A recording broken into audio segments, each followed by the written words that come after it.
Like, what was it like for you having a relationship with Shawn Michaels and Triple H? Like, how was that? Not just working for them, but kind of like befriending them, I guess, in a lot of ways too. Yeah, very much a pinch yourself sort of moment. I grew up idolizing these guys, especially Shawn Michaels. Like, I've been a wrestling fan since I can remember, since the age of 3, since I was first watching VHS tapes. And around that time, early 90s and mid 90s, like that was the time of Shawn Michaels. Like I remember being a kid watching the boyhood dream come true, and all of those things. So for then years down the line for me to be, texting back and forth with HBK saved in my phone, sometimes I have to pinch myself and be like, oh wow, like, I'm actually talking to Mr. WrestleMania. But it does become a bit more of a, working, it becomes just like work, and then you become used to each other, and then you tend to forget. But every now and again, I'd make sure to remind myself that, like, hey, young Jonah would be so happy right now. What was their reaction to your release? Because I find it hard to believe that they were like, yay, let's release Bronson Reed. That doesn't seem like them, Yeah, I mean, right before being released, I remember Hunter sitting down with me and telling me plans that we had going forward. He was always a big advocate for me and wanting me to be successful. He was actually the one that suggested for me to do the dark matches for the main roster, saying that I was ready for those matches. I don't think he ever thought I'd be released. And I haven't been able to speak to him since. I know he's obviously going through some health problems and stuff like that. Of course. But Shawn, as soon as I was released, 5 minutes later, he texted me, shocked, telling me to go and sort of prove them wrong. That was his words to me. Wow, dude. And Yeah. I would imagine that's pretty big motivation there. Right? Oh yeah, for sure. And he's such like a great mind for wrestling, but also someone that, I think in these sort of times you sort of see who does care for you and who doesn't. I had a lot of people reach out to me from NXT coaches, stuff like that, but then there was still a lot that didn't. And to have him reach out and still want me to be successful, and he let me know I can contact him at any time for advice and stuff like that, it shows that it's not just about business at the end of the day.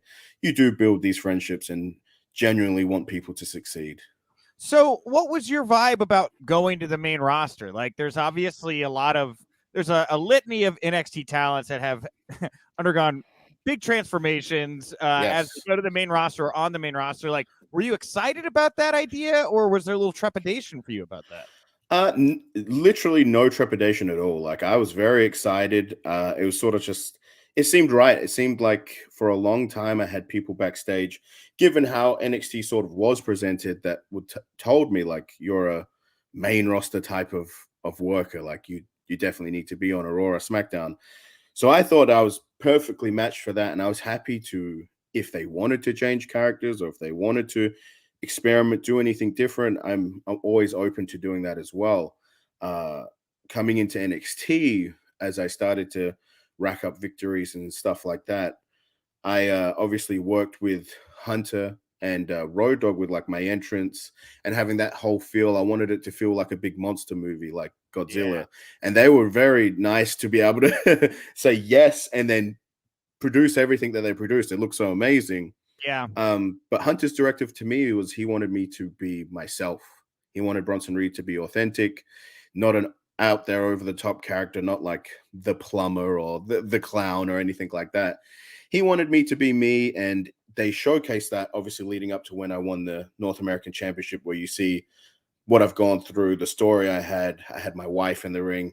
They wanted Bronson Reed to be personable. So I was happy to do that because, I'm usually pretty open with all my fans and people that do follow me. But now it seems like they want more over the top characters, which I was willing to do as well, but it just didn't work that way. Yeah. Well, you should have just come out on the peace sign and act like a psychopath, right? Something like that. Go full Joe Gacy on him.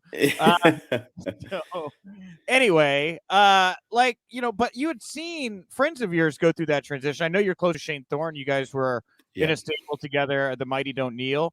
Like, what's your reaction when you see your buddy and all these people taken out onto Raw and debuted under these masks is retribution. What did you think when you saw something like that? I mean, it was a shock. Like, I was very happy for Shane because I think he's someone that is, super talented in what he does. But I didn't think he needed to be under a mask doing some weird gimmick, like, and put in the background almost. I'm glad that now he does have another character. Again, it's over the top character, but it's something that he's personally likes and has been working with. So I think if you have like your own personal investment in it, that's when those characters do shine through. Whether it gets seen by the world, I don't know. I hope, they just had the draft. I didn't see his name anywhere. I hope that soon enough he's on a TV screen. So wait, isn't his over the top character? Is he just like Crocodile Dundee?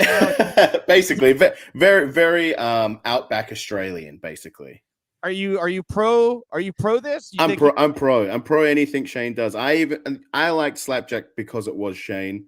Not so much the mask and the characters or retribution, but I'll always support him with what he does. But I will say I do prefer this character of him because he can be a little bit more of himself than Slapjack.